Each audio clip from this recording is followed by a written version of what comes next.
Welcome back to another episode of That Don't Sound Right, a podcast about talking. We're your co-host. I'm Peter Billman. I'm Cecil Davis. And we're just trying to have a conversation without Googling or fact-checking each other, just like we did before the internet. When those things would kill the conversation now, we didn't have to worry about that back then. Just to keep an old conversation going. All right. All the way back. So we're in episode 201. Right. So everybody that celebrated with us last week, we really appreciate it. We put our first video up. Right. We've got, how many? We got about 50 viewers, which is... That's pretty good. That's more than a busload. That's so, more, I mean, I am just... A busload of people watched us on YouTube. I'm pretty humbled. And we got some good comments back on LinkedIn I saw where you posted it. Yeah. So that was great. That's right. We're going way back. Okay. To the beginning. Right. Episode 36, The Great Loop. The Great Loop. That was a fun episode for me. It was a fun episode. It was fun to talk to my cousins about that episode. I still think about that episode only because I still think about the Great Loop and wanting to do it. Wanting to get in a boat and circumnavigate the East Coast. Yes. So starting in North Carolina, yes, taking the Intercoastal Waterway up the East Coast until you hit about New York. Then you jump on the Hudson River, go up the Hudson River, series of canals and locks. Yeah. They still have operating locks to get you all the way up to the St. Lawrence River. Yep. Then you go up the river, which is actually going south, but there's more locks you got to contend with. You really have thought about this. Yes. And then you get into the Great Lakes, and then you go through the Great Lakes. There's a couple locks that connect the Great Lakes. You make your way to Chicago, and you can take the Illinois River. Right.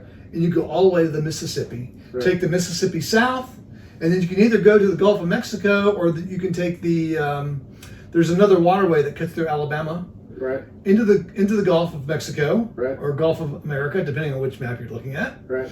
Follow the coast, and you can either go all the way around the Florida Panhandle, right, or did you know there's a canal that goes through the southern part of the Panhandle, through the Panhandle. Oh, really? Yeah, and it connects to Lake Okeechobee.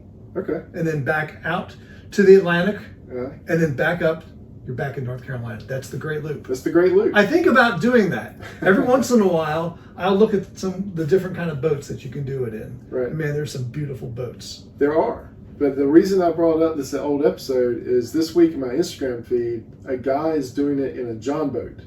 No. He's doing it in a John boat. No, that don't sound single right. engine. He's 9 days away from breaking the record. The fact we're doing it in a small single engine boat. I mean, I remember reading about it. I don't know if it was the record at the time, but I'm sure he set the record. Someone did it in a pontoon boat. Yeah, so this guy's pontoon boat. Yeah, you have to have a pretty shallow draft because there's some shallow parts. Yeah, but it doesn't have to be as shallow as a John boat. So, anyways, you can do it with a boat with a bed. It's true. So this guy's doing it in John boat, and he's almost done it. It popped in my feed this week. So that's what goes all the way back. If you want to hear that episode, go back to 36. Episode 36. But that's not tonight's topic. It's not the Great Loop. I had to scroll way back to find that one.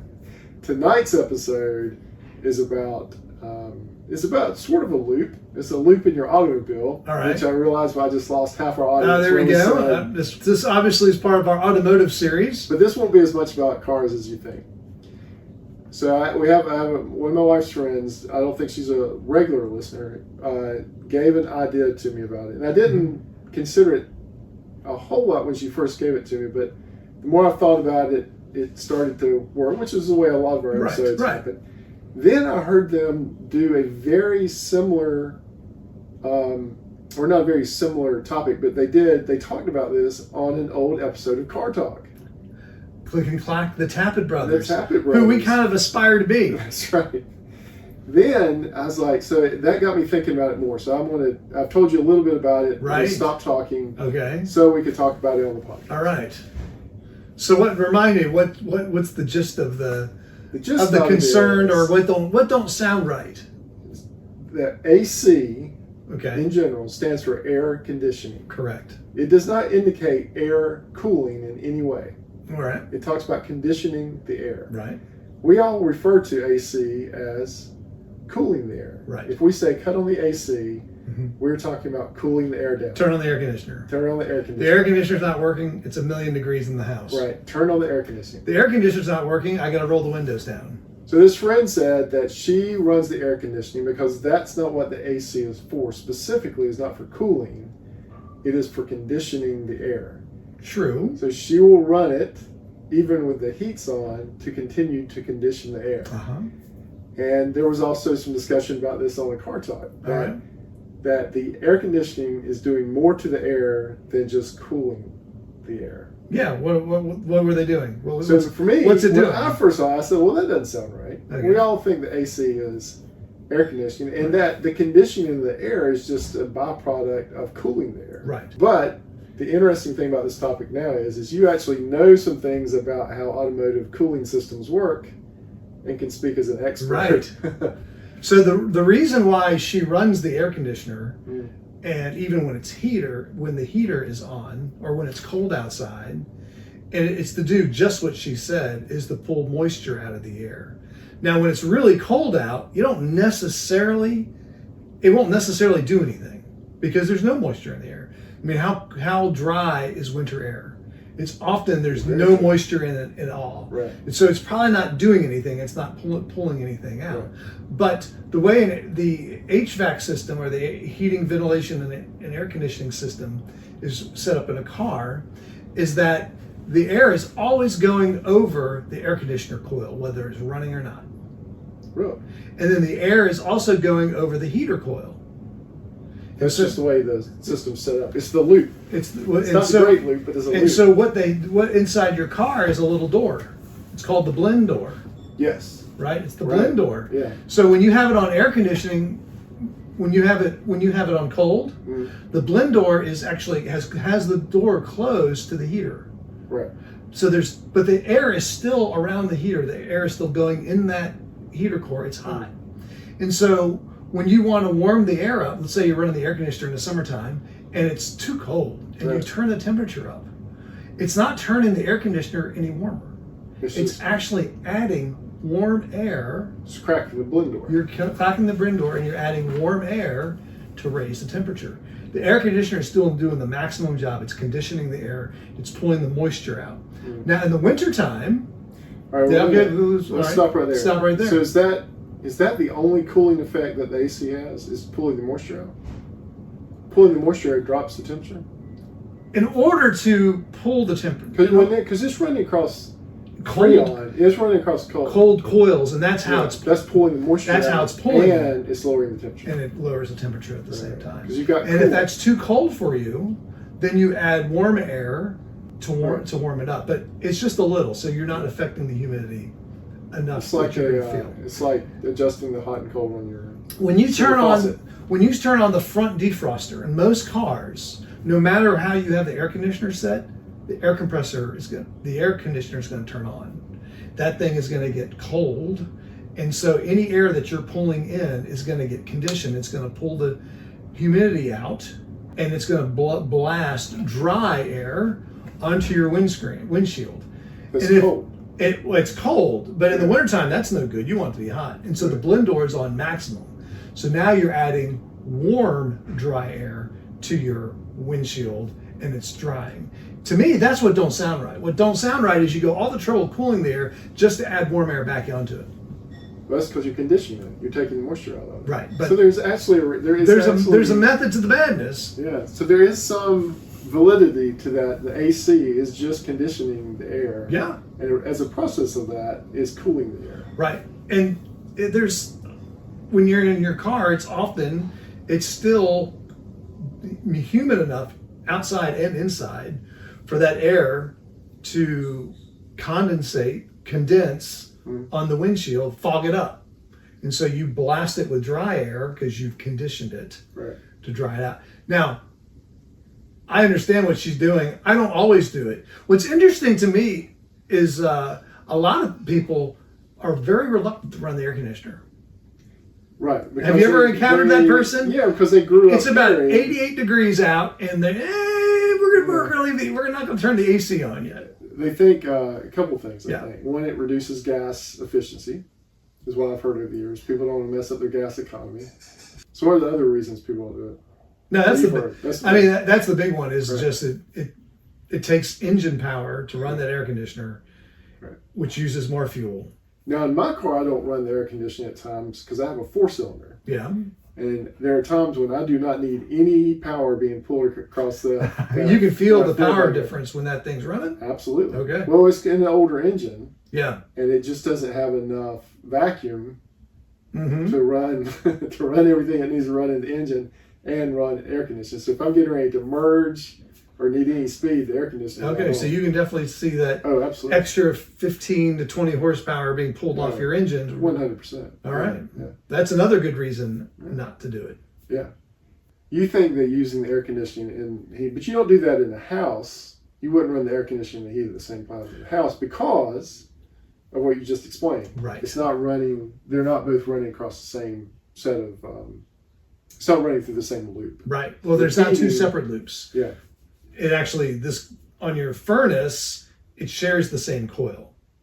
For like not furnace, but for a heat pump, it shares the same coil. That's true, it does. But that was one complaint though of early heat pumps. They were cold. They were cold and they were humid. Because they were not pulling any. They weren't hot enough to disperse the to dry out the air. They were not warm enough to dry out the air, but they weren't cold enough to pull out the moisture. So it's just kind of this lukewarm, humid, cool air coming out in the wintertime. Right. They've gotten much better. The other thing is, especially with furnaces are super hot. Yeah. And they're definitely raising the temperature up and drying that air out. That's why everybody likes that. They like oil heat and gas heat because it feels warmer. Well, in the wintertime, the air in general, the humidity in general is low, right? I mean, when I have a humidistat, 17%, 19% humidity in here. You have one of those on your furnace? No, I just have one. It's next to my thermometer. Okay. It's just next to my thermometer. It tells me what the humidity is. Gotcha. But yeah, it's too dry. So some people, what do? They add humidifiers to their furnace system. They pump water into it to try to get a little more humid into the house. It's funny what we do to try to get the air perfect. Yes, both temperature and humidity. Now, back to the car though. There are mornings, and usually they occur in October. Yeah. Where it's a warm day in October. And I cannot get the windshield to clear no matter what combination of buttons. Really? Right. I don't know if it's because I'm driving over a car. I've seen this several times where it's just no matter what you do, the windows continue to fog. You're running the wipers. You got the Are they fogging on the outside or on the inside? It's fogging on the outside. On the outside, yeah. You're running the wipers. It's fogging on the inside. You've got the frost on, but you got it cranked all the way over to heat, or you got it cranked all the way over to cool. Yeah, and you can't get either one to work. You can't anything to work. Interesting. There's only like a week or two where that occurs in my car. Yeah. I don't know if it doesn't happen as bad in the newer car that we have, but it does happen in the 2004. Wow. Can't get it clear. Now I have had the blend door that you're talking about, BLEND. Yes. Sounds like a country that we're saying blend door. We've had to replace that on a car before. Oh really? Yeah, it'll get stuck in one direction or the other, or it'll start to like flap. Oh. You've never replaced one? I've done it once. I've had a car where the actuator was clicking. Right. Yep. And it was going to be a phenomenal ordeal to do it, and I chose just to deal with the clicking sound. Right. The door would still open and close when it was supposed to, but when it was in one direction, it would still the actuator was still click click click click click. Yeah. It didn't sound right, but I'm not going to take apart the dashboard for a clicking sound. Right. So I was surprised. with this topic. I didn't know. I knew that there was some combination that you could get to set your air better in the car, but I'm glad you explained it. Were you surprised that that it worked that way, or you were surprised that we could talk 19 minutes about this topic? I was not surprised we could talk 19 minutes. We could actually go on for a while, but I'm scared that we will lose everything. We'll lose the other 50 listeners. That was not, no, but I never really thought about it to the point. But right, so air conditioning is always happening. Right. And especially in a car. It's just you're blending in the amount of hot air that you want. But your friend Mhm. who's running the air conditioner all the time, she's smart. It's a good move. Right. Nothing wrong with it. Air conditioners these days are pretty efficient. Mhm. Probably negligible that you can see the fuel economy difference. If you can feel it in your driving, Right. then it probably is affecting your fuel economy. Like your car, Right. you can feel it in your driving, so it's probably affecting your fuel. Right. And it is using more fuel. There's no doubt about it, but it's probably negligible. And the whole debate between air conditioners running or your windows down Right. in the old cars when the air conditioner was less efficient and the car was a brick anyway going Right. through the air, Yeah. it was probably a break even. Oh, 100%. But these days, I would say you're better off having the windows up and letting the air slide around the car like a golf ball, Yeah. and run your air conditioner and be comfortable. Don't be afraid to run your air conditioner. Right. Don't outthink it, especially if you're in a modern car. Yeah. But yeah, the older cars like that, I've noticed, even with the 2002 we had, those engines begin to sludge up a little bit. They're just not running at peak efficiency anymore. And if you've got a four banger, you don't want to lose any power or efficiency that you have in those engines. That's right. Yeah. The on my 68, the air conditioner condenser went out. And The condenser, that's the piece on the very front of the radiator in front of the car. Actually, I'm sorry. The air conditioner, little air conditioner motor. Oh, the blower motor? Yeah. Or the compressor inside the Compressor. The compressor. Thank you. That's one of the expensive parts. Right. So this was on the 68. I didn't use air conditioning a lot on the 68 anyway. Okay. I think we have come to the end of This Don't Sound Right about conditioning your air. Well, if this is your first time and enjoyed the conversation, would you consider hitting the subscribe button on the platform you listen with, or even the subscribe button on YouTube? If you're that long-time listener, consider hitting us with a review or a rating so others can easily find us and join the conversation. All right, That Don't Sound Right is a production of TSR Podcast in conjunction with Camel City Studios. I'm, of course, reading this from my script. I'm your co-host and sound engineer.